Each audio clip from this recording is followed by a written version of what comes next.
Couples کی struggle کے بارے میں اور عفان تو ہمیشہ بات کرتے ہیں. آج میں آپ کو ایک دکھاؤں گی ایک لائف اسٹوری جو میرے پاس آج موجود ہے. فوزیہ اور عاطف کس طرح انہوں نے کووڈ کے دن، اس سے پہلے بہت اچھی لائف، کووڈ کے دنوں میں بہت برا ڈاؤن فال، اور اس کے بعد دونوں نے مل کر گاڑی کے پہیوں کی طرح ایک دوسرے کو موبلائز کیا، اور کس طرح وہ اب پہنچے ہیں ماشاء اللہ ایک اچھی پیک پہ دوبارہ.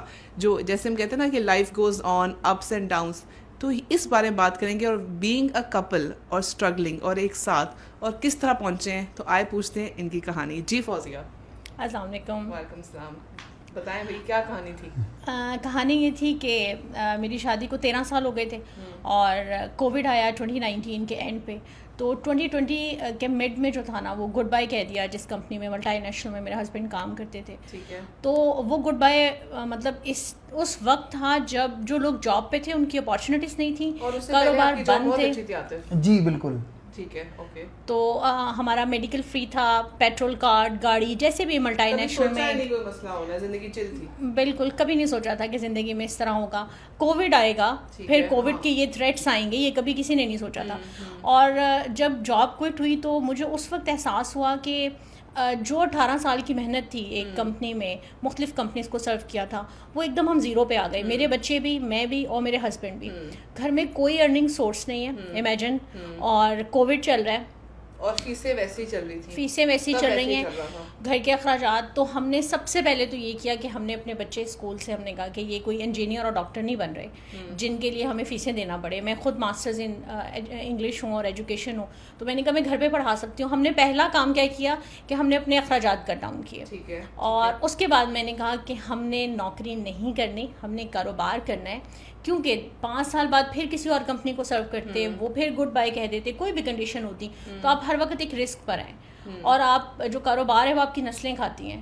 نوکری جو ہے وہ جسٹ ایک انسان کے اوپر. عاطف اس سب میں آپ کا کیا تھا؟ یہ تو فوزیہ نے تو اپنے آئیڈیا دے دیے، being a man and man of the house. آپ کے اوپر کیا بیتی جب یہ سارا گزرا، اور آپ کے کیا آئیڈیاز تھے؟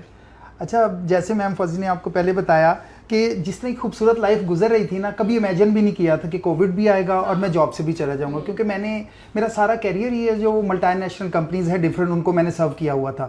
تو لاسٹ والی کمپنی میں بھی اسی طرح ہوا کہ جب کووڈ کا اسٹارٹ ہوا تو جو پرانے لوگ ہوتے ہیں نا ان کے اوپر آپ کو پتہ ہے ذرا فوکس زیادہ ہوتا ہے کہ یہ سیلری بھی زیادہ لے رہے ہیں، ان کی فیسلٹیز بھی زیادہ ہیں، تو کیوں نہ ان کو جو ہے ہم کٹ ڈاؤن کی طرف لے کے جائیں. تو میں اس کمپنی کے ساتھ پائنیئر ٹیم میں تھا، تو اس لیے میرا ان کے ساتھ جو سفر تھا وہ 15-16 سال کا ہو گیا تھا. تو اس وجہ سے اور بھی ٹیم تھی، خیر زیادہ لوگ تھے جن کو انہوں نے کٹ ڈاؤن کیا. تو جب کٹ ڈاؤن ہوا تو میں نے سب سے پہلے، آپ کو پتا ہے کہ آپ اپنے پارٹنر سے ہی ڈسکس کرتے ہیں کہ مجھے یہ تھریٹس آ رہی ہیں نظر اور مجھے لگتا ہے کہ یہ ہو جائے گا. جب میں نے مس فوزیہ سے ڈسکس کیا نا، تو آپ یقین مانیں کہ انہوں نے مجھے اس طرح سے کاپ کیا اس میری سچویشن کو. انہوں نے کہا آپ نے بالکل پریشان نہیں ہونا اور میں آپ کے ساتھ کھڑی ہوں.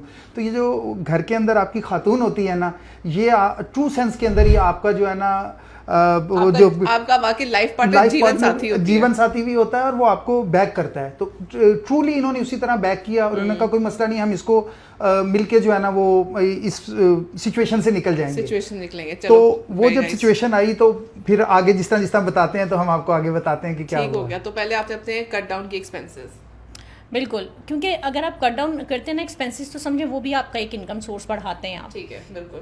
اور اس کے بعد ہمیں یہ تھا کہ ہم نے جتنی بھی ایکسپینس کرنا ہے وہ اپنے بزنس پہ کرنا ہے. آپ امیجن کریں کہ خاتون کو دنیا تو کیا، اس کو خود کو بھی ٹرسٹ نہیں ہوتا. 13 سال میری شادی کو ہو گئے تھے اور میں بالکل گھر پر تھی، تو مجھے خود پر بھروسہ نہیں تھا کہ میں کاروبار کر سکوں گی.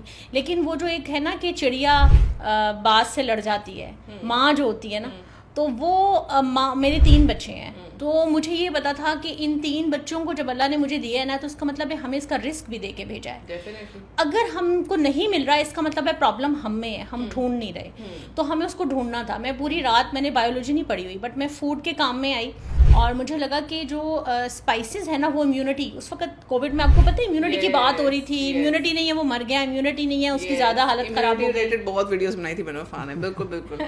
تو امیونٹی بوسٹر ہمارے اسپائسیز ہیں. فوڈ ایز اے میڈیسن پر آپ جب بھی آئیں گے تو آپ دیکھیں نا، نانی کے کچن میں آپ جائیں تو آپ کو ہلدی کا دودھ ایکسیڈنٹ ہو جاتا ہے وہ پئیں، درد ہو گیا ہے، ہلدی دوا مل جاتی تھی ادھر. دانت میں درد ہے لونگ لگا لیں. اچھا اب ان کو پروسیس کرتے کرتے ایک وقت ایسا آیا تھا کہ ڈاکٹرز کہتے تھے, ڈاکٹر عفان خود کہتے تھے کہ آپ نے مسالے نہیں کھانے, مسالے چھوڑ دیں.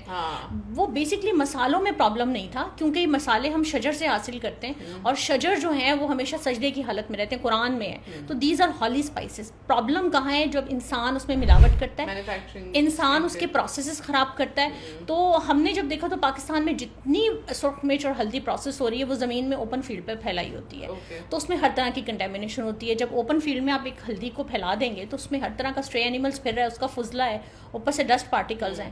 تو اس وجہ سے پھر ہم نے سوچا کہ ایسا کام کریں جو ان کی نیوٹریشن ویلیو کو بھی رکھے اور اس میں کنٹامینیشن نہ ہو. تو پوری دنیا میں ڈی ہائیڈریٹر ہو رہے ہیں, ہمارے نیبرنگ کنٹریز میں ٹرکی, مصر, چائنا.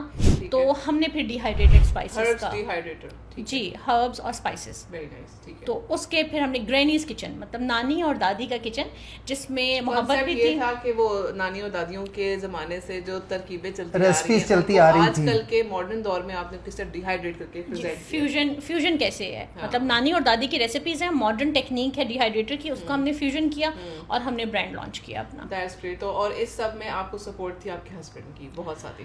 بہت زیادہ. میں یہ سوچتی ہوں کہ میں صرف فیس ہوں, میں ریسرچ کرتی ہوں اور پروڈکٹ ڈیولپ کرتی ہوں, اس کے بعد جتنا کام ہے سارا وہ پوری مینوفیکچرنگ کو دیکھنا, کیونکہ ملٹی نیشنل کو فوڈ میں سرو کیا تھا تو وہ بالکل وہ سارا وہ دیکھتے ہیں, جو ہمارے وینڈرز ہیں ان کو دیکھنا نیشنل اور انٹرنیشنل لیول پہ. That's great. ادھر میں اس چیز کو فوکس کرنا چاہوں گی ہمارے تمام ناظرین کے لیے کہ آپ نے اپنی خاتون خانہ کو اگر آپ نے شعور دیا ہوا ہے, شی از ایجوکیٹڈ, اور اگر آپ نے اس کو اس لائق بنایا ہوا ہے گھر میں کہ وہ ایک فیصلہ لے اور وہ ایک بات کرے, تو آپ بھی اس کو اون کریں. جب آپ کے پر وہ فیز آیا جب آپ کو لگا تھا کہ سب دنیا ختم ہو گئی ہے کووڈ کے ساتھ, جہاں لوگ ختم ہو رہے ہیں, ہماری فیملی بھی کے ساتھ بھی بس کچھ بہت برا ہو گیا ہے, اس سب کے دوران اتنے آپ کو پتہ ہے لوگوں کو سوسائڈل تھاٹس آتی ہیں, لوگوں کے اوپر ایک ایسا فیز گزرتا ہے کہ وہ کہتے ہیں کہ اب سب ختم, اب ہم کہیں نہیں ڈوٹ سکتے. اس سب میں آپ کو ایک جو امید کی کرن تھی, آپ کی وائف آپ کے سامنے تھی, انہوں نے آپ کو اچھا آئیڈیا دیا, اس کے اوپر بات میں تمام مرد حضرات کو پیغام دیں. جی بالکل, آپ نے یہ جو سوال پوچھا میرے دل کے بڑے قریب ہے یہ, وہ اس لیے کہ میں اس فیز سے گزرا ہوں کہ جب میری جاب گئی تو میں بالکل ایک قسم کا, آپ سمجھیں کہ ہیلپ لیس ہو جاتا ہے نا بندہ کہ اب کیا کروں گا, اور پھر آپ اپنے دوستوں کو بھی بتاتے ہو تو وہ بھی آپ کے ساتھ ہیلپ لیس ہی شو ہو جاتے ہیں, اچھا یار ہم دیکھیں گے کیا کر سکتے ہیں. اور پھر حالات بھی ایسے چل رہے تھے کہ ملک کے اور کووڈ کی وجہ سے کہ کوئی اپرچونٹی بھی نظر نہیں آ رہی تھی, تو آپ گھر میں رہ رہے ہیں, تو آپ سوچیں کہ آپ کے پاس امید کی کرن کیا ہے, وہ آپ کی کون رہ جاتی ہے, وہ آپ کی وائف رہ جاتی ہے کہ وہ ہے آپ کی ساتھی جس کے ساتھ آپ بیٹھ کے پھر پلان کرتے ہیں. تو مجھے جو سب سے بڑا اس وقت آسرا ملا وہ مس فوزیہ کی طرف سے ملا تھا کہ آپ نے بالکل پریشان نہیں ہونا اور ہم مل کے یہ کام کریں گے, کیونکہ یہ آئیڈیا ان کی طرف سے آیا تھا. اب یہ بھی دیکھیں کہ میری زندگی میں جو آسانی آئی ہے وہ ان کے آئیڈیا کی وجہ سے آئی ہے. یہ جو ڈی ہائیڈریٹڈ اسپائسیز کا اور نانی دادی کے کچن کا آئیڈیا تھا نا, وہ ان کی ریسیپیز تھی, یہاں سے ہوا اور اس کو آپ نے عملی جامہ اپنے ساتھ پھر میں نے ہیلپ کیا. لیکن پہلے میں ڈرائیونگ سیٹ پہ تھا, اب یہ آ گئی ہیں ڈرائیونگ سیٹ پہ کیونکہ ان کا آئیڈیا تھا, پھر یہ چلی اور میں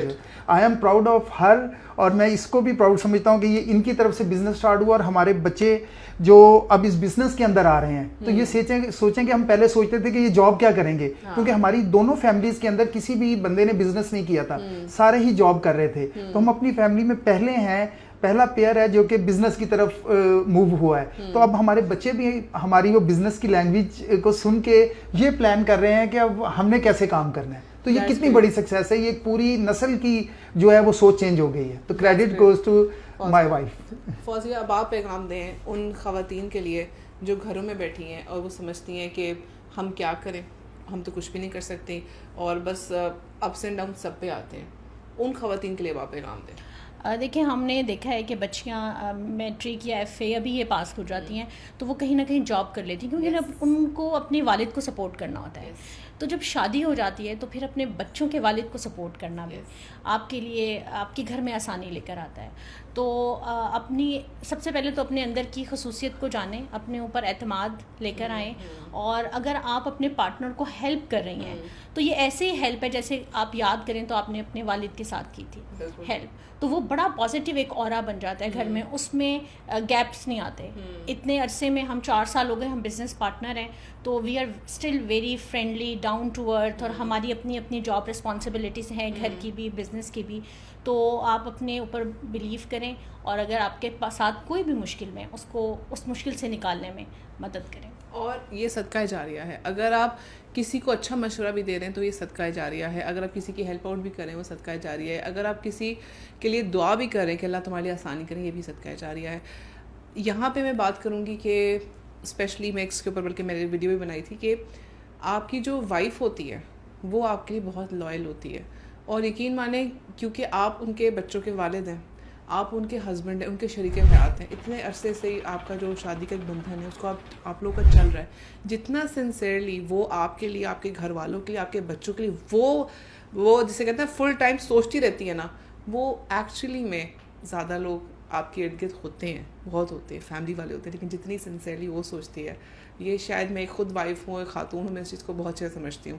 تو یہ آپ تمام مرد حضرات اپنی خواتین کو ضرور سراہیں, ان کو آج جا کے تھینک یو بھی کریں آپ کی لائف میں جو وہ کنٹریبیوشن کر رہی ہیں, اور ان کو اس لائق بنائیں, اتنا شعور دیں کہ اگر وہ کچھ کرنا چاہیں نا تو ان کو ایک پش اسٹارٹ دیں کہ چلو کرو, شروع کرو, میں ہوں نا پیچھے تمہارے ساتھ بیٹھا, تم شروع تو کرو. And make your self a brand. آپ کے پاس کوئی ہنر ہے اس کو یوٹیلائز کریں, اور آپ اپنے آپ کو دیکھیں گے, خود دیکھیں گے کہ آپ کی فیملی کے اندر اتنا پازیٹیو چینج آئے گا. جو میں نے آپ کو ایک کپل اسٹوری شیئر کی, it is a true story, اور میں نے عرفان نے بھی ہم نے سنی تو ہم نے کہا we should share this with all of you. Thank you so much, بہت بہت دعائیں آپ دونوں کے لیے, اللہ تعالیٰ آپ کے کام میں ہمیشہ برکت ڈالے رکھے. تھینک یو سو مچ. اور یہ آپ سب لوگوں کے لیے پیغام ہے جو اچھا کام کرنا چاہتے ہیں, مل کے گرو کرنا چاہتے ہیں, تو اپنے کپل کو اور اپنے پارٹنر کو ساتھ لے کے چلیں. بالکل بالکل, تھینک یو ویری مچ.